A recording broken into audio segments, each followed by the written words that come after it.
प्रिय भाइयों तथा बहनों, जैसे ही हम लोग आज के दिन की शुरुआत करते हैं, हम अपने आप को पूर्ण रूप से प्रभु के चरणों में समर्पित करें। प्रभु ने हमें एक बहुत ही सुंदर दिन दिया है जिसमें हम प्रवेश कर रहे हैं।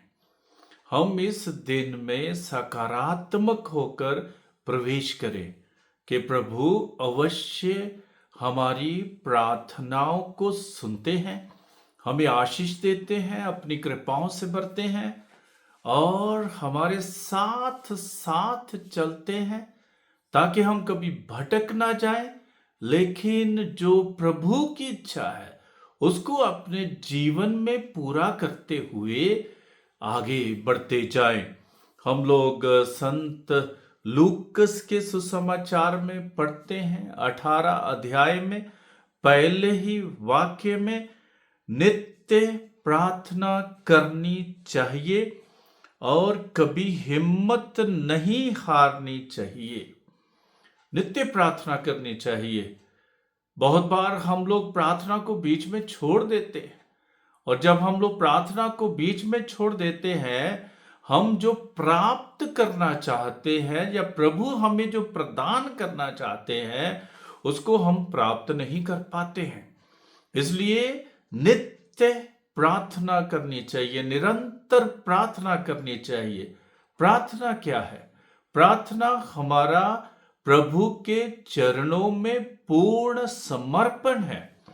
हम प्रभु से बातचीत करते हैं, हम अपने भावों को, अनुभवों को, संभावों को प्रभु के साथ बांटते हैं और प्रभु की वाणी को सुनते हैं और प्रभु की इच्छा के लिए लालायत रहते हैं। यदि हम ये कहें तो ये भी गलत नहीं होगा कि हम पूर्ण रूप से प्रभु पर निर्भर रहते हैं। जब हम प्रभु से प्रार्थना करते हैं, हम यही प्रभु से कह रहे हैं कि आप सब कुछ कर सकते हैं। जैसे वचन हमें बताता है कि प्रभु के लिए कुछ भी असंभव नहीं है। इसलिए हम प्रार्थना में लगे रहें, हम प्रार्थना करते रहे, निरंतर प्रभु के चरणों में बैठे। जैसे मर्था की बहन मरिया प्रभु के चरणों में बैठी, उन्होंने अपने आप को प्रभु के चरणों में समर्पित किया और प्रभु की बातों को सुना, प्रभु की बातों को समझने की कोशिश की। और जब मर्था ने प्रभु से कहा कि नहीं, कहिए कि ये उनकी मदद करे, सहायता करे, तो प्रभु ने कहा कि मर्था, मरिया ने सबसे उत्तम भाग चुन लिया है। प्रार्थना करना, प्रभु के चरणों में बैठना, इसका यही अर्थ है कि हमने अपने जीवन में सबसे उत्तम भाग चुन लिया है। हम अपनी अन्य जिम्मेदारियों के साथ अपने जीवन में आगे बढ़ते हुए प्रार्थना को प्राथमिकता दे, प्रभु के चरणों में बैठने को प्राथमिकता दे। बहुत बार हम लोग प्रभु को प्राथमिकता नहीं देते, प्रभु के चरणों में नहीं बैठते हैं और जो भी कार्य हम करते हैं, हम कभी कभी प्रभु से बिना ही करते हैं। प्रभु से हम पूछते नहीं हैं, प्रभु से बातचीत नहीं करते, प्रभु की इच्छा को नहीं समझते हैं, प्रभु की मर्जी को हम लोग नहीं जानते हैं, नहीं पहचानते हैं और अपने जीवन में प्रभु के बिना ही आगे बढ़ना चाहते हैं। और जब तक हम अपनी शक्तियों पर निर्भर हैं, तब तक हम लोग अधूरे हैं। लेकिन जब हम लोग प्रभु की शक्ति पर, प्रभु के सामर्थ्य पर निर्भर हैं, तब हम संपूर्ण बनते हैं। इसलिए नित्य निरंतर प्रार्थना करनी चाहिए।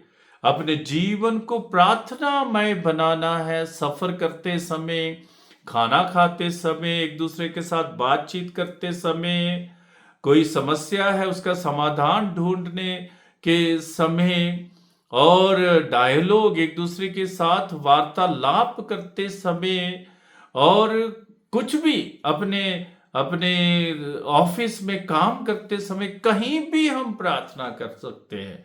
कहीं भी हम लोग अपने आप को प्रभु के चरणों में समर्पित करते हैं।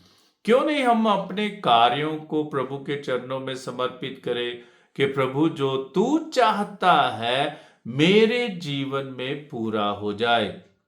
प्रभु तू जैसे चाहता है मेरे जीवन में हो जाए। मैं अपने जीवन को तेरे चरणों में समर्पित करना चाहता हूं।